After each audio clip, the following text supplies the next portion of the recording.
आज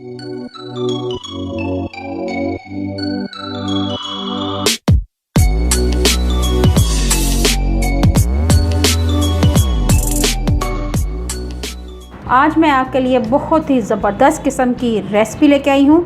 वो है फ्रूट चाट की रेसिपी। बहुत ही सिंपल है और बहुत ही झटपट बनने वाली ये रेसिपी है। इस रेसिपी को ज़रूर ट्राई कीजिए और मेरी वीडियो को आखिर तक देखें ताकि छोटे छोटे स्टेप से आप बढ़िया सी रेसिपी बना सकें। अगर आप मेरे चैनल पे नए हैं तो मेरे चैनल को कर लें जल्दी से सब्सक्राइब। तो फिर देर किस बात की, वीडियो को शुरू करते हैं। सबसे पहले मैंने लिया है खजूर को कट कर लिया हुआ ब्रिक ब्रिक स्लाइसिस में, आप देख सकते हैं।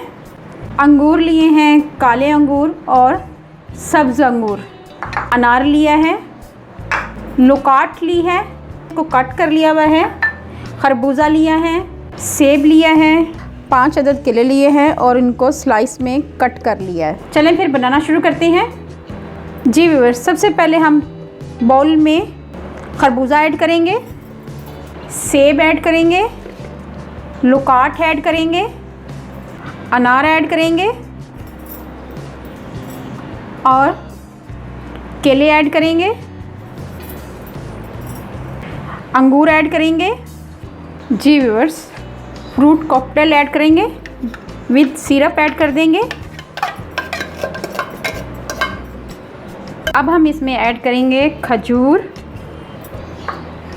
खजूर ऐड करने के बाद अब हमने इसमें जो मेन इंग्रेडिएंट्स ऐड करना है वो है 2 चम्मच मैंगो टैंक ऐड करना है। ये ऐड करेंगे, इससे फ्रूट चाट का फ्लेवर बहुत ही अच्छा और लाजवाब आता है। ये ऐड कर दिया 2 चम्मच। इसी तरह 2 चम्मच भरकर पिसी हुई चीनी या कैस्टर्ड शुगर, ये 2 चम्मच भरकर ये ऐड कर देंगे। आधा चम्मच काला नमक ये ऐड करेंगे और आधा चम्मच चाट मसाला ये ऐड करेंगे। ये ऑप्शनल है, अगर आप डालना चाहते हैं तो ठीक है, वरना आप इसे स्किप कर सकते हैं। मिक्स करेंगे।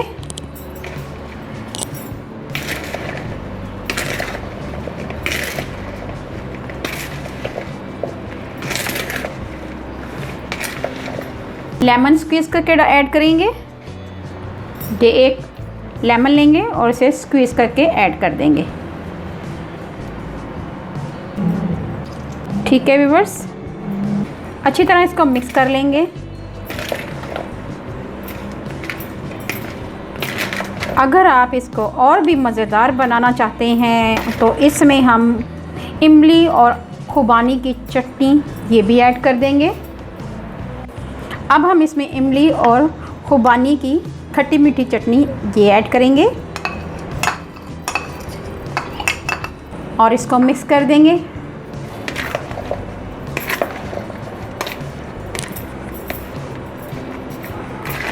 चलें व्यूअर्स, मैं आपको बोल में सर्व करके दिखाती हूँ। बहुत ही मज़ेदार और बहुत ही लाजवाब हमारी फ्रूट चाट तैयार हो गई है। अगर आपको मेरी ये वीडियो अच्छी लगे तो मेरे चैनल को सब्सक्राइब करें और मेरी इस वीडियो को लाइक करें और ज़्यादा से ज़्यादा शेयर करें। अल्लाह पाक आपको सेहत तंदुरुस्ती वाली ज़िंदगी दे, आप पर रहमतें और बरकतें नाजिल करे। अपना और अपने प्यारों का ख्याल रखें, दुआओं में मुझे याद रखें। अल्लाह हाफिज़।